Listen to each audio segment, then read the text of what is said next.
The Golden State Warriors just came off a weird, disappointing season where they lost within the West for the first time in the Steve Kerr era. Steph and Wiggins missed a combined 71 games in the regular season.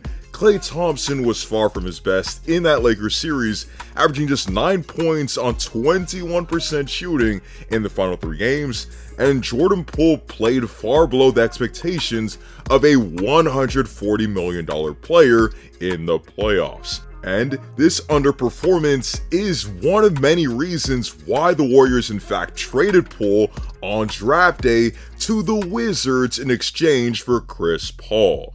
At the surface, trading your best asset that's only 24 years old for an out of his prime 38-year-old sounds insane.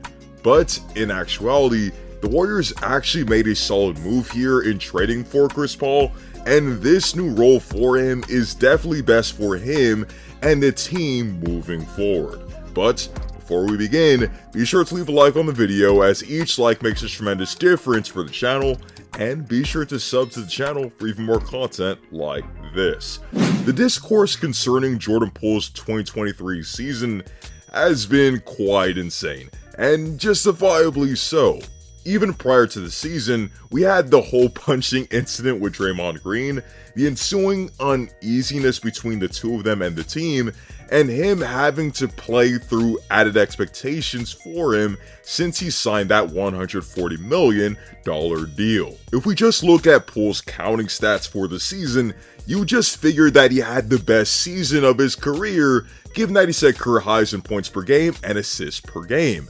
However, we need added context behind those numbers and an evaluation of his playoff performance. When Poole started this past season, he was simply amazing, averaging 25 points and 5 assists in 43 games. However, when he came off the bench, he averaged just 16 points, proved to be uninterested and uninspired at times, shots only marginally better when Steph played in games, and there were even points last season where Poole was visibly frustrated and refused to execute plays or even make the extra play. In the NBA playoffs, Poole was an utter disaster, shooting only 50% in a single game, not showing up when the Warriors needed him offensively, and being a cone on defense. His struggles were magnified in that Lakers series, where in games 2 through 6, Poole averaged just 6 points per game on 30% from the field, 6% from 3, and 67% from the free throw line.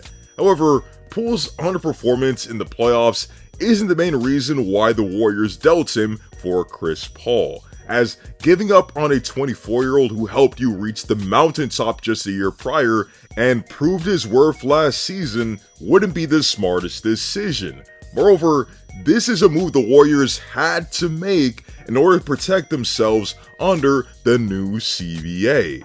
Under the new CBA, there's a new level beyond the luxury tax called the second tax apron, which is approximately $17 million over the luxury tax. If a team crosses that second tax apron, their draft picks will be impacted. Front offices can't sign players to mid-level exceptions. It'll make it extremely difficult for those teams to match salaries in big trades, and you won't be able to sign any players in the buyout market. Obviously, this penalty was way too steep for the Warriors, as this would mean that they'd have literally no flexibility in building around their core of Steph, Klay, Wiggins, and Draymond, who, mind you, just opted out of his player option and will be an unrestricted free agent. But in trading for Chris Paul, the Warriors actually get off of Poole's deal while getting an expiring one in the process,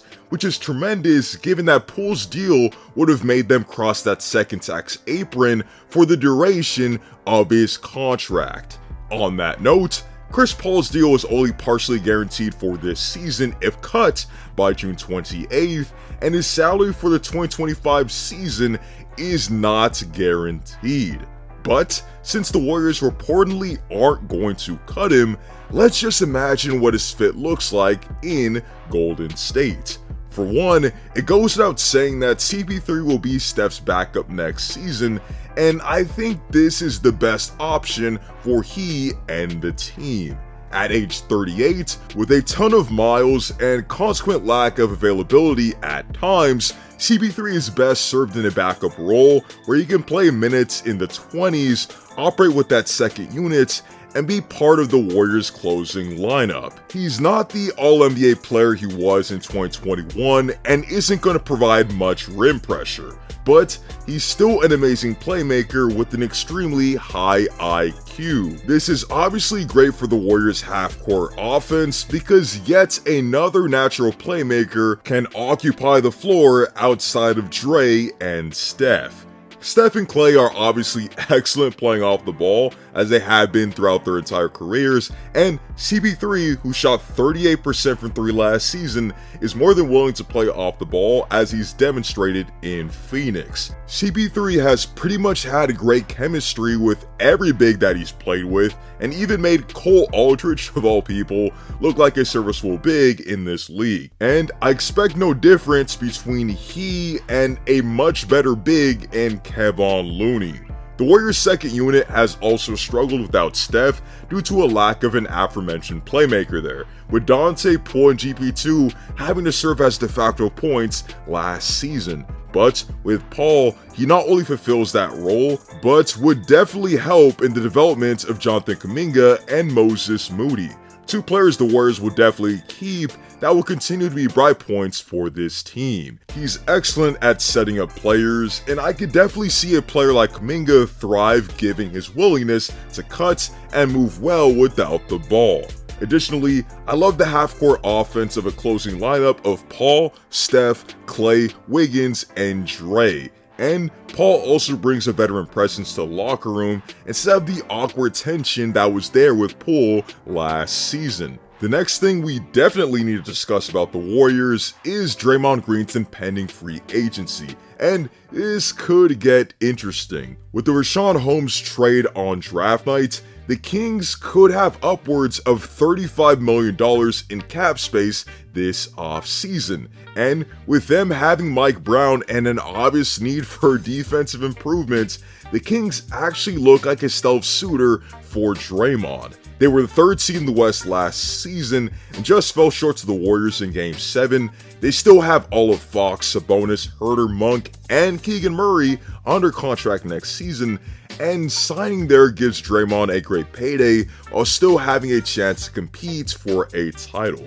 But at the end of the day, the Warriors most definitely need to re-sign him. Draymond is still playing at an all-defensive caliber level for this team and has been instrumental in organizing this team on that end, on top of having super underrated value on offense. Those screens and dribble handoff opportunities are huge reasons why the Warriors have remained one of the league's best offenses to this date, and there's no better player or combination of players that they could sign to replicate that impact.